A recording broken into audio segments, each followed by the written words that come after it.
Latasha Ford here at the NBC Universal FYC House. And yes, we are here today with none other than Mrs. Lisa Vanderpump for her hit reality TV show on Bravo, Vanderpump Rules. Stay tuned. We're going to the red carpet. We're getting some behind the scene exclusive from Lisa herself and executive producer Alex.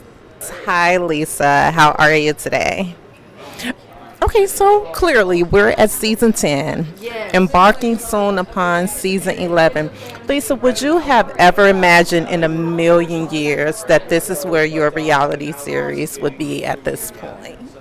Well, I think 10 years when, you start a reality show is probably ambitious, but I always knew it was complicated and I always knew it was authentic. So there was always so many stories to tell, and even when we stopped filming and we had a break, those stories kept going. So it's been less than 12 people, less than a dozen people that have made this mess for 10 years, including me, I suppose. I am interested to hear from you, right? There was one particular scene between you and Lala in season 10, episode 1. It was such a candid, very transparent moment when you were talking with her about her relationship with Randall and those red signs that you felt like she should have had, right? And she should have seen. And there was just this emotional energy going on at the table while you guys were having coffee. I'm interested to hear, thanks for the clarification. Thanks. Lisa, how do you manage to separate the emotional interest that you have with, it seems like, every cast member, every person in the group, from the business aspect of it all? Because you're definitely emotionally tied to each of, How could I not be? To some extent they are like my children. So sometimes it has to be a little bit of tough love. And I think I know the scene you're talking about is when I'm saying, why didn't you see the signs? But sometimes we see what we want to see. That was my point, really. And sometimes we're so hopeful, we ignore signs. I think a lot of women have been guilty of that, getting kind of caught up in this romance and thinking, well, I just won't pay attention to anything because this is what I want. My advice to women is always look for the signs because they're there. They are definitely there. They are definitely there. And Lisa, now, but it was catastrophic. And you know what? He fooled her, but he also fooled me as well. So, so we loved him because he loved her, or we thought he loved her. And I think she tried to make it this idealistic relationship, and clearly it wasn't. Unfortunately.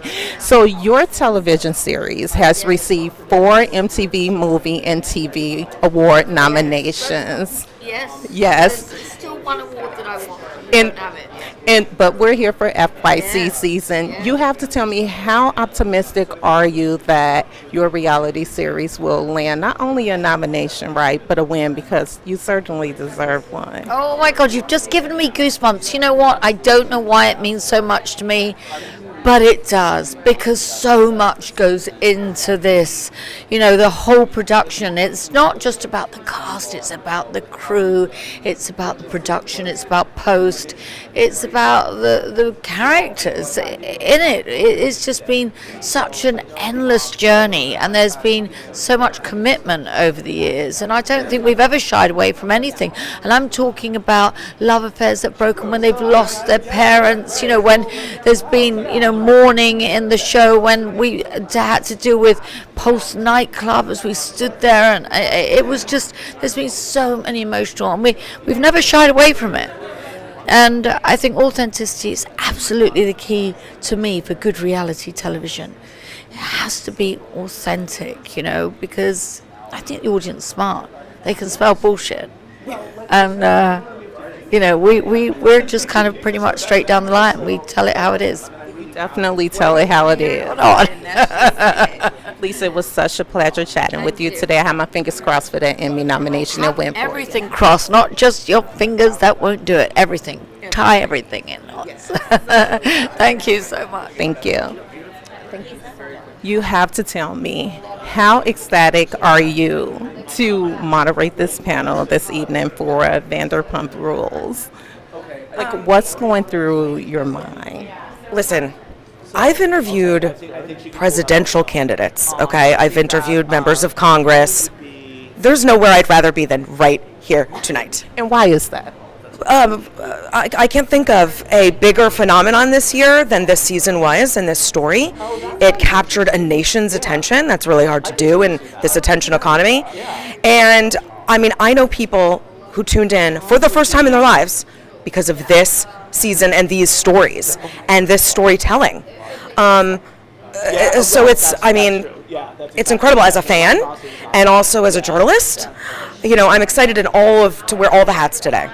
So have you been tapped into the series from the beginning up until now? Do you have, and I actually want to ask you, is there one season that you are just like absolutely obsessed with? But I feel like I already know the answer to that. Well, it's hard to top this season, of course, but I mean, and this is so crazy because the Miami Girl season, which was, I mean, so prescient and looking back now is really relevant to what happened this season. That season was wild, too. We have already seen the dissolution of many of these relationships before over very similar things. So it's just a wild full circle of after 10 seasons of investing in these people. So I know these were real people and this was hard on a lot of them, but like for us, it's been so rewarding and gratifying to follow these people and have them open up their lives to us. I just feel lucky as a viewer. Absolutely. And I want to ask you about award season. Do you think that season 10 is going to be the season that lands Lisa Vanderpump and the entire team, right, an Emmy win? Screw the nomination, right? But a win. It has to. Because the drama, the storylines are incredible, sure. But the production, the agility of this production crew to pick up after the cameras have gone down, to give us, the viewers, the fans, a window into this happening in real time, the fallout. The decisions they made, the question marks that they had to deal with over and over again. Award-winning. There's no other word for award-winning. Award-winning, okay? Period. Love it. Listen, you heard her, period. And we are definitely going to close it out with that. I cannot think of any better way to close it out, period. Such a pleasure chatting with you. Thank you. Hello, Alex. How are you today? How are you? Excellent. I'm doing excellent. So, we're embarking upon season 11. Are you nervous about this season? Let's start there because there is so much happening and going on in season 10. And with this coming finale, you have to talk to me about where you stand mentally with everything as a producer. Oh man, so it's a great question, and the answer is I am completely nervous because for a few reasons. One is I'm always nervous when there's a great deal of attention on the show anyway, because sort of want everyone to focus on just showing up and being themselves. Also, right now the path forward isn't immediately clear, and I know that we'll find out what it is, but I could not tell you what the show would look like if we were to shoot it today, right? I mean, and I think that wait until you see the 3 episodes of the reunion. I think that put it this way: if the finale was explosive, then the reunion tops that. I think we've set a really high bar. I think there's a ton of interest in the show, and I look forward to getting back to production. But the thing about shooting real life is you never know how it's going to unfold. Yeah, and I love the fact that you mentioned real life because I've always wanted to know this, specifically when it comes to reality television. As a producer, have you ever drawn a line? Now, we're dealing with reality, heated moments, like right on the second of the day when all of these things are happening. But do you draw a line between some of those real life circumstances and happenings, that cast members go through and experience that are just sometimes maybe way too much for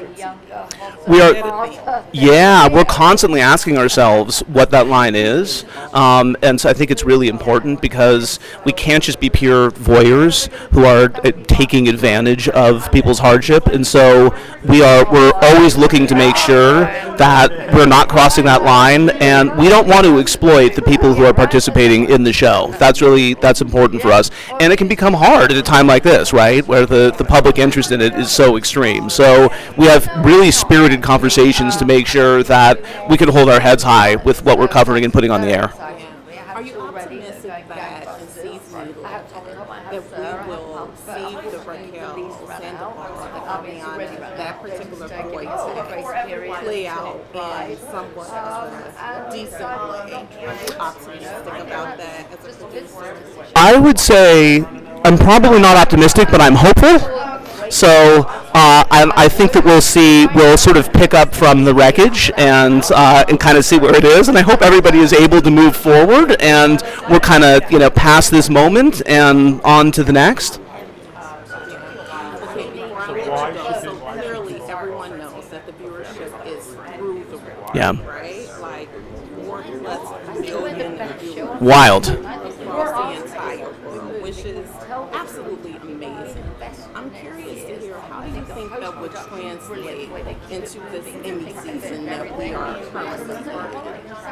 Oh man, do I hope that it actually means something when it comes to that gold statue, because I think that it's always tough for a show like ours to overcome the sense that it is just it's candy, right, and it's just a popular show and that's sort of it. But I think that there is a lot of artistic merit to the show, and I think that the way that we were able to cover real life as it unfolded, I'm really proud of it, and I hope that the voters recognize that and embrace it. And I promise this is the last question. Do you see any of these cast members in real life humans, Yeah. period, at some point ending up with their own spin-off? Well, that's always possible. Yeah, I would say, look, always wherever that makes sense, and wherever we can do that, where it doesn't detract from or take away from the mothership, then look, this show was a spin-off in the first place. We spun this off from the Real Housewives of Beverly Hills, and developed the show 11 years ago at this point. So we're always looking. Yes. Thank you so much. Thank you. Yeah. It's a pleasure. Thank you so much.